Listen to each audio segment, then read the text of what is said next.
Fala, oitavando da tarde. Tudo bem? Como é que vocês estão? Fazendo os exercícios, eu espero, vendo os vídeos, revisando, pausando, bastante utilizando os vídeos para fazer os exercícios. Eu preciso do empenho de vocês, a gente precisa estar junto nesse momento, mas é importante que vocês se empenhem, beleza? Então, estou contando com a participação de verdade de vocês. É fundamental que vocês façam isso, tá? Então não deixem de fazer exercício, não fiquem acanhados em voltar nos vídeos, ver de novo, tá? E fazer as atividades principalmente. Façam as atividades, vejam os vídeos e façam as atividades. Galera, semana passada a gente terminou o período do iluminismo na América e hoje a gente vai falar sobre a independência dos Estados Unidos, que tem tudo a ver com o iluminismo, né? Na América, nesse caso na América do Norte. Bom, vamos tentar entender como é que aconteceu a colonização dos Estados Unidos. Primeiro que não se chamavam Estados Unidos, né? A partir do século XVII, aquela região da América do Norte, e não é o que é hoje os Estados Unidos, era uma região bem menor. Os Estados Unidos vai ter um processo de expansão, mas esse é assunto para as próximas aulas. O que era os Estados Unidos é uma região muito menor do que é hoje. Muito, muito, muito, muito. Era uma região na América do Norte que vai ser colonizada, dominada pela Inglaterra. Só que a gente precisa entender que isso vai acontecer ali no século XVII. Só que a Inglaterra, no século XVIII, um século depois, vai começar a desenrolar o processo de Revolução Industrial.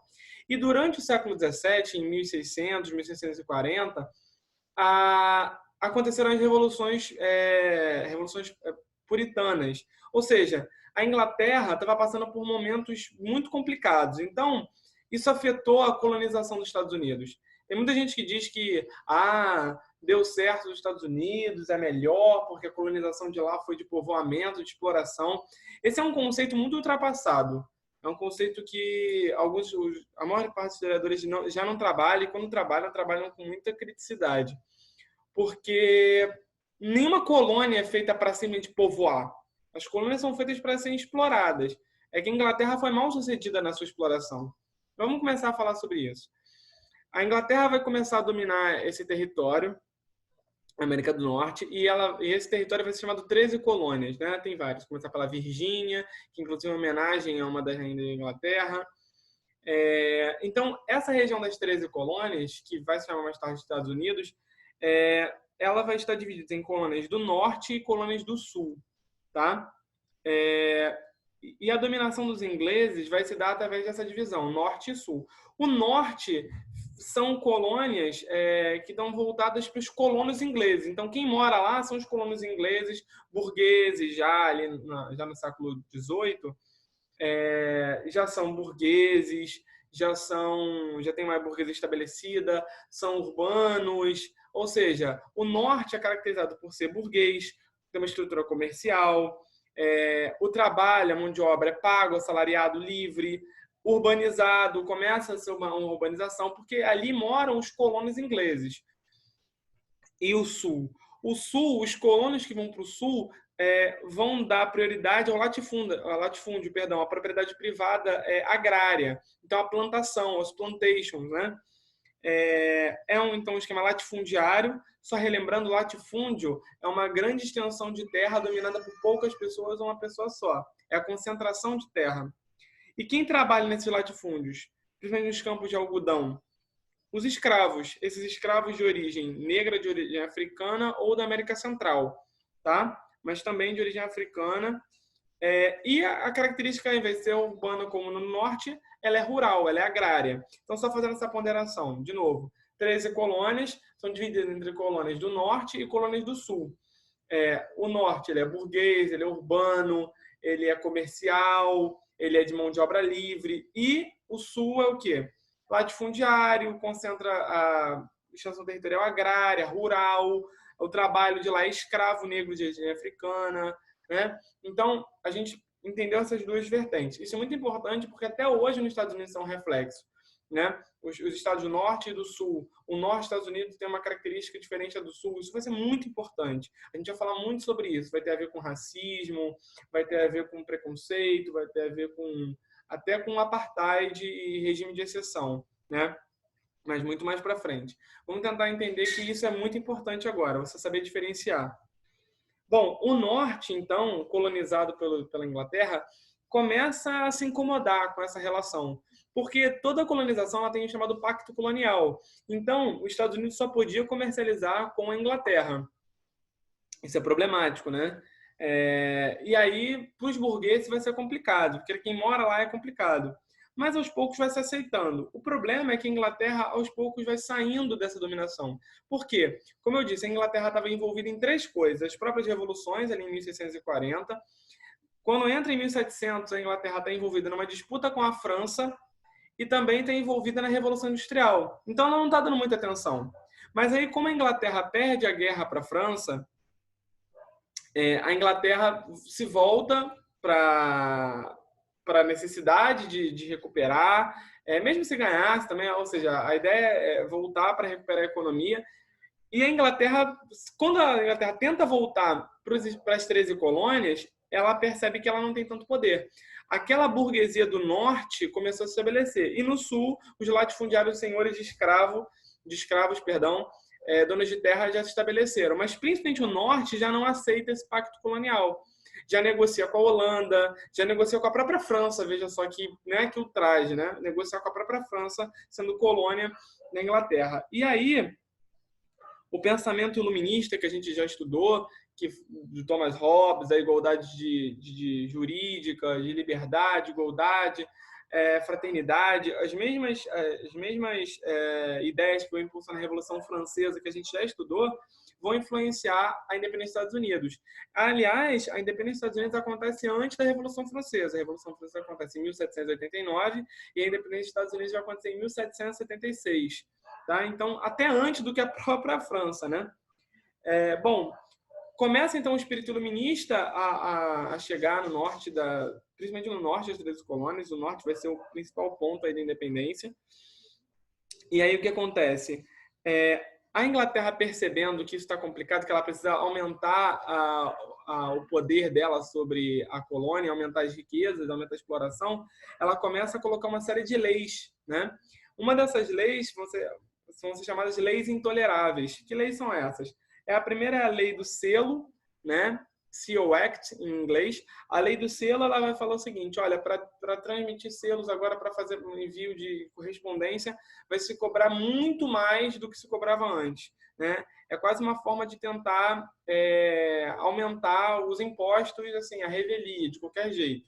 Aí até vai, mas aí vai chegar uma lei que é realmente intolerável. Vai ser a chamada lei do chá, ou Tea Act, né? T-E-A-T, Act, ato do chá, ou seja, a lei do chá, que acontece em 1773. A lei do chá, ela vai dizer que o chá, que é o principal produto, né, para os ingleses ali, de comércio, a plantação que acontece nos Estados Unidos, ela só vai, que não é os Estados Unidos, era 13 colônias, só vai poder acontecer nessa região e comercializar com a Inglaterra e com mais ninguém. Isso deixa a burguesia, principalmente, revoltada, deixa os colonos que têm a influência iluminista agora revoltados, e eles começam a tentar se organizar para promover um boicote, né? Esse boicote, esse manifesto, vai acontecer, de certa forma, no próprio ano de 1773. E aí vai uma coisa muito importante da aula de hoje. Esse movimento, esse ato que vai acontecer, se chama Festa do Chá de Boston. Vou repetir. Festa do Chá de Boston. Tá? O Boston Tea Act. O que é essa festa do chá?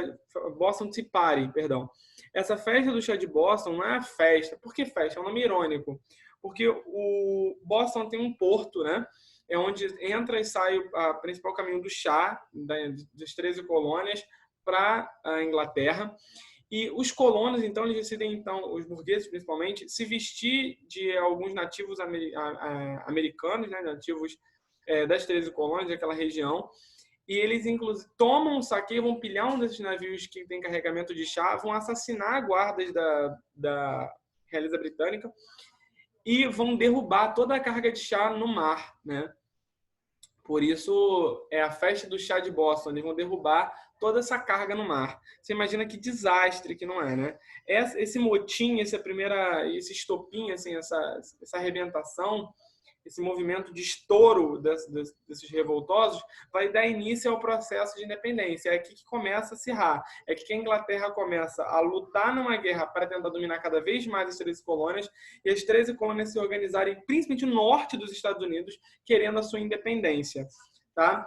Acontecem as guerras de independência, que vão então de 1773 até 1776. O principal nome nesse processo é o do George Washington. George Washington, que vai ser o primeiro presidente dos Estados Unidos, né? Ele vai ser um dos principais líderes generais que vai coordenar esse processo de independência. Não vai ser fácil, mas tem algumas vantagens. Os Estados Unidos está contando com a França, com o apoio da França, né?